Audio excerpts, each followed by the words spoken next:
Jesus is the Lord. Come with me to Hebrews chapter 5. For every high priest taken from among men is appointed for men in things pertaining to God, that he may offer both gifts and sacrifices for sins. He can have compassion on those who are ignorant and going astray, since he himself is also subject to weakness. But let's talk about the first part, where you are taken from men as a high priest. You're taken away from the people, but for the people, for the things pertaining to God, to make sacrifices for those people. So God takes one person away from the many, and he appoints them to do these things for him and for them. And this is why Jesus is Lord, because he was appointed by God.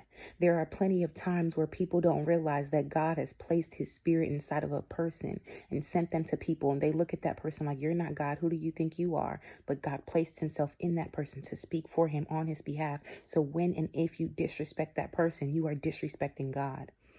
The same with Jesus. Jesus is our Lord. Because of this, he is required, as for the people, so also for himself, to offer sacrifices for sin. And no man takes this honor to himself.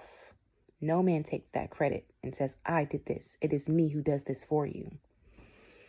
But he who is called by God. So also Christ did not glorify himself to become high priest. But it was he who said to him, it was God who said, you are my son. I have begotten you. You are a priest forever. God appointed him. God made him. He doesn't take that credit, but he is still Lord, because that is what God said.